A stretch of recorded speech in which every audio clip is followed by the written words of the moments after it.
আসসালামু আলাইকুম প্রিয় ভিউয়ার্স। এখন আমি যে রোড দিয়ে যাচ্ছি এটা হচ্ছে সিলেট টু ঢাকা হাইওয়ে এবং এটি লালাবাজারের কাছাকাছি অবস্থিত এবং বাম পাশ দিয়ে ঢুকলেই আমরা চলে যাব আমাদের গন্তব্যস্থলে। তো প্রিয় ভিউয়ার্স, আজকে আমি আপনাদেরকে নিয়ে যাচ্ছি হযরত শাহজালাল ইয়ামানী রাদিয়াল্লাহু তাআলা আনহুর ৩৬০ আউলিয়া অন্যতম সফরসঙ্গী হযরত শাহ শেখ ফরিদ আনসারী রাদিয়াল্লাহু তাআলা আনহুর মাকবারা এবং ওনার নামে প্রতিষ্ঠিত শাহ শেখ ফরিদ আনসারী রাদিয়াল্লাহু তাআলা আনহু জামে মসজিদে। আমরা সবাই জানি, যখন শেখ বুরহানুদ্দিন রাদিয়াল্লাহু তাআলা আনহু বরগোবিন্দর অত্যাচারে অতিষ্ঠ হয়ে আল্লাহর দরবারে দুহাত তুলে মোনাজাত করেন, তখন আল্লাহর অশেষ রহমতে আমাদের এই পুণ্যভূমি সিলেটে পা রাখেন হযরত শাহজালাল রাদিয়াল্লাহু তাআলা আনহু এবং সেই সময় ওনার সফরসঙ্গী ছিলেন ৩৬০ জন এবং ওনাদের মধ্যে অন্যতম হলেন শাহ শেখ ফরিদ আনসারী রাদিয়াল্লাহু তাআলা আনহু। নিয়ে আসলাম আমাদের সিলেটের নয়নমণি হযরত শাহজালাল ইয়ামানী রাদিয়াল্লাহু তাআলা আনহুর অন্যতম সফরসঙ্গী ও ৩৬০ আউলিয়া সফরসঙ্গী একজন হচ্ছেন গিয়া হযরত শাহ শেখ ফরিদ আনসারী রাদিয়াল্লাহু তাআলা আনহুর মাকবারাতে এসেছি। আপনারা দেখতে পাচ্ছেন ওনার মাকবারা এবং মাকবারার পাশে রয়েছে আপনার অনেক নামদানি একটি মসজিদ এবং আপনার মাজারের সাথে রয়েছে আপনার অনেক বড় কবরস্থান, সাথে রয়েছে পুকুর এবং হাফিজিয়া মাদ্রাসা, তারপর অজুখানা।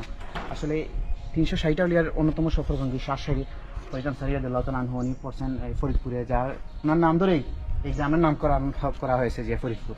আপনারা দেখতে পাচ্ছেন আমরা ধীরে ধীরে মসজিদের ভিতরে প্রবেশ করতেছি।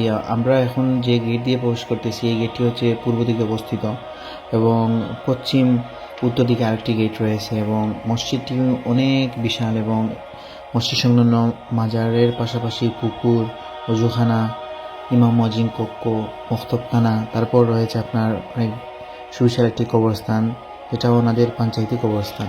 আসলে মসজিদটি এত বিশাল যে এই মসজিদের রক্ষণাবেক্ষণ বা যাবতীয় পরিষ্কারের কার্যক্রম আমরা কল্পনা করেছিলাম যে মুয়াজ্জিন হুজুর দ্বারা কীভাবে সম্ভব, কিন্তু আমরা শুনে অবাক হয়েছি মুয়াজ্জিন হুজুরের মুখ থেকে যে ওই গ্রামে রয়েছে একজাক তরুণ, যাদের মাধ্যমে এই গ্রামের বা এই মসজিদ মাজার সব কিছু পরিষ্কার পরিচ্ছন্ন এবং উন্নয়নমূলক কাজ অব্যাহত আছে।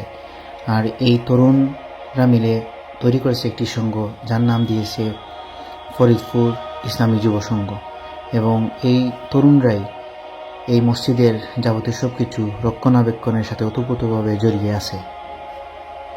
এখন আপনারা দেখতে পাচ্ছেন মসজিদ সংলগ্ন পঞ্চায়েতি কবরস্থান। আমরা ধীরে ধীরে মসজিদের ভিতরে গিয়ে প্রবেশ করতেছি। শাহ শেখ ফরিদ আনসারী রাদিয়াল্লাহু তাআলা আনহু জামে মসজিদ, যেটা আপনার পড়ছে ফরিদপুর, আপনার লালাবাজারের কাছেই। এটা আপনার লালাবাজার বিজিবি ক্যাম্পের হাতের বামের রাস্তা দিকে সোজা আসে ঢুকে পড়লে পেয়ে যাবেন।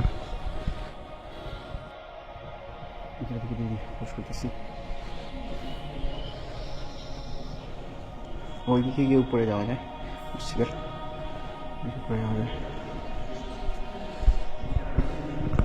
মসজিদের ভিতর অনেক বড় এবং অনেক সুন্দর। আর একসাথে একটি মসজিদ এবং একটি গ্রামের মান আল্লাহ তাআলা বাড়িয়ে দেন ওনার নেক বান্দাদের জন্য এবং ওনার একজন নেক বান্দার উসিলায় পুরো গ্রামটি যেন সম্মানিত হয়ে গেছে।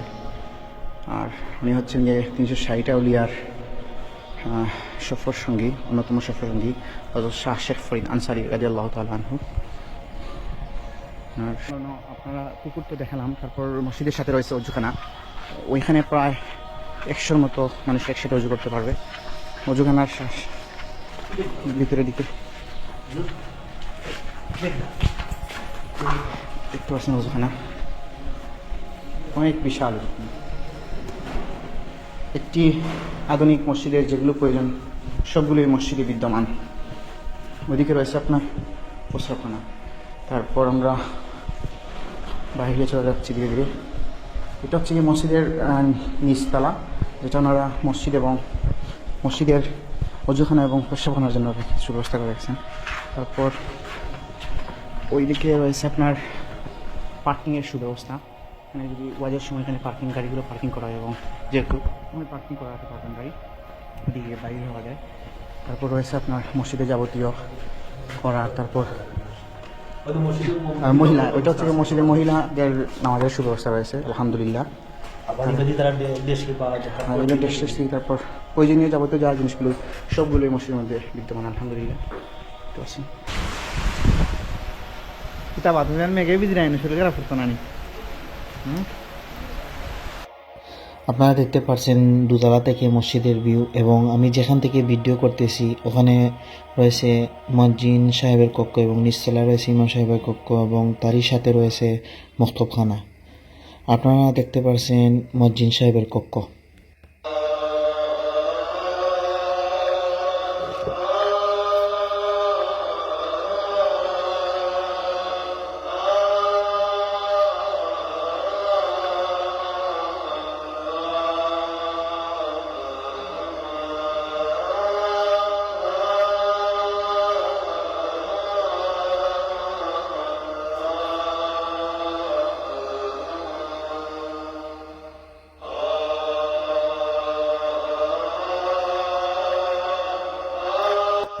দেখতে দেখতে একেবারে শেষ প্রান্তে এসে পৌঁছলাম।